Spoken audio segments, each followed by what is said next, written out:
श्री स्वामी समर्थ. नमस्कार मंडळी. स्वामी महाराजांच्या कृपेने तुमचा आजचा दिवस, उद्याचा दिवस आणि यापुढे येणारे सर्व दिवस अगदी सुखाचे, समाधानाचे आणि आनंदाचे जावोत ही स्वामींचरणी प्रार्थना करते आणि आजच्या व्हिडिओला सुरुवात करते. तर आज आपल्या व्हिडिओचा विषय असणार आहे, उद्याच्या दिवशी आपण गाईला एक गोष्ट खायला घालायची आहे.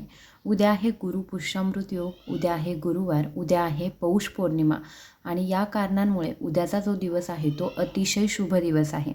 या दिवशी आपण ज्या काही सेवा करू, ज्या काही गोष्टी करू किंवा जे काही उपाय करू त्या गोष्टींचं पुण्यफळ हे आपल्याला दुपटीने तिपटीने मिळणार आहे. या उलट आपण जे काही वाईट गोष्टी करू तर त्यांचं वाईटच फळ आपल्याला मिळणार आहे.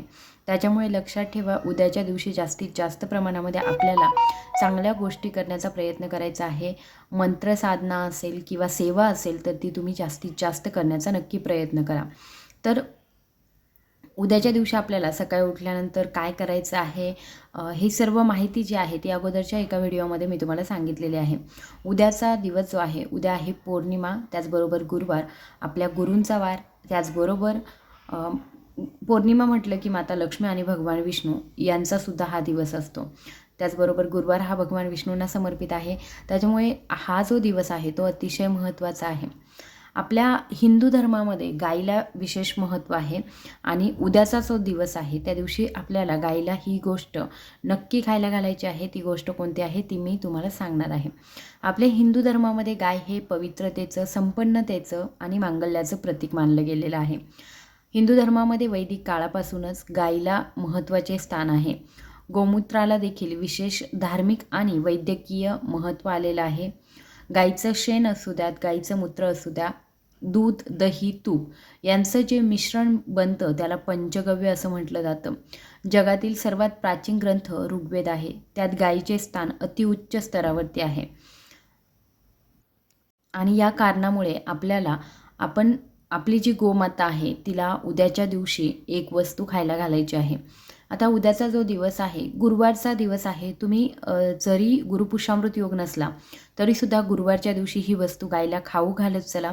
याच्यामुळे आपल्या आयुष्यातील बरेचसे प्रॉब्लेम्स जे आहेत ते सॉल्व्ह होत जातात. गुरुपुष्यामृत योग हा उद्या सकाळी 8:16 सुरू होत आहे. दिवसभर गुरुपुष्यामृत योग आहे. ज्यांना ज्यांना काही खरेदी करायचे असेल किंवा मग नवीन काही गोष्टी करायच्या असतील किंवा घर घ्यायचं असेल तर या सर्व गोष्टींसाठी उद्याचा दिवस जो आहे तो अत्यंत पवित्र आहे. त्याचबरोबर उद्या आहे पौर्णिमा. ज्या ज्या महिला आपल्या घरामध्ये पौर्णिमेचं सत्यनारायण पूजा जी करतात तर त्या करत असतील तर त्यांनी ती उद्या संध्याकाळी अवश्य करा. कारण या पौर्णिमेच्या दिवशी आपण जी सत्यनारायण कथा वाचतो किंवा सत्यनारायण आपल्या घरामध्ये करतो त्याच्यामुळे आर्थिक परिस्थिती सुधारण्यास खूप मोठा हातभार लागतो. आपल्याकडे जर पैसा येत असेल परंतु टिकत नसेल किंवा कोणत्याही आपल्या आर्थिक समस्या असू द्यात तर त्यांच्यामधून जर तुम्हाला मार्ग काढायचा असेल तर प्रत्येक पौर्णिमेला आपल्या घरामध्ये आपल्याला सत्यनारायण पूजा करायची आहे. 1 वाटी प्रसादाचा शिरा बनवून आपण स्वतः म्हणजे आपल्या फॅमिलीतील, आपल्या कुटुंबातील व्यक्तींनीच तो प्रसादाचा शिरा खाऊन घ्यायचा आहे आणि आपलं जे सत्यनारायणाचं ग्रंथ आहे तर तेवढा वाचायचा आहे. अत्यंत सोपी अशी पूजा आहे, अत्यंत प्रभावी अशी सेवा आहे. ती प्रत्येकाने उद्याच्या दिवशी संध्याकाळी नक्की करा. प्रत्येक पौर्णिमेला तुम्ही ही करत चला. याचासुद्धा आपल्याला घरामध्ये खूप चांगला फायदा होतो. सकारात्मक ऊर्जा आपल्या घरामध्ये निर्माण होते. त्याचबरोबर उद्याच्या दिवशी गुरुपुष्यामृत योग आहे.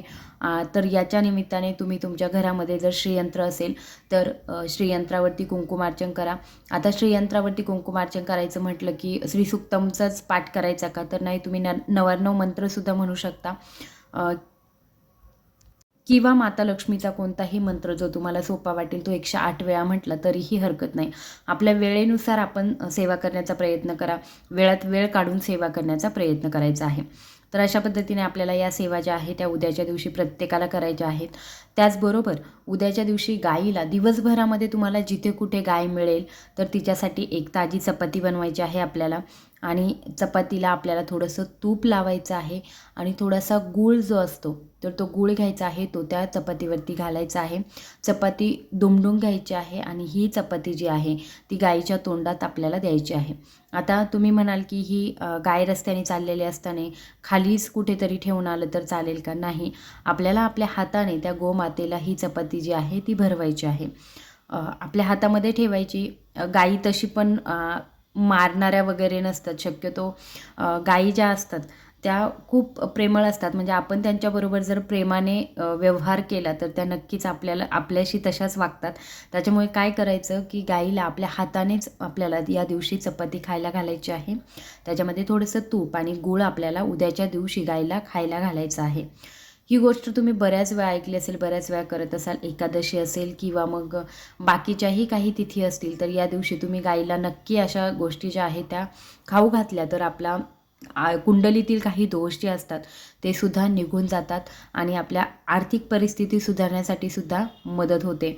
त्याचबरोबर आपल्या पितरांची वाईट दशा असेल किंवा पितृदोष आपल्या घराण्याला लागलेले असतील तर हे पितृदोषसुद्धा गाईला, मुंगीला, कावळ्याला या वस्तू खाऊ घातल्या तर आपल्याला नक्कीच याचा फायदा होतो.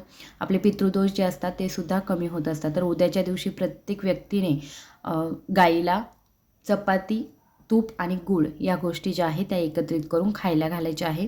नमस्कार करायचा आहे. गाईच्या पायाखालची जी माती असते ती माती थोडीशी उचलून आणायची आहे आणि ती आपल्या घरातील सर्वांच्या कपाळाला सुद्धा लावायची आहे. गोमातेचे आशीर्वाद आपल्याला प्राप्त होतील आणि आपल्या आयुष्यातील बऱ्याचशा समस्या सॉल्व्ह होण्यास मदत होईल. आय होप की हा व्हिडिओ तुम्हाला आवडला असेल तर नक्की जास्तीत जास्त लोकांपर्यंत शेअर करा आणि माझा आवाज पहिल्यांदाच ऐकत असाल तर चॅनलला सबस्क्राईब करायला विसरू नका. धन्यवाद.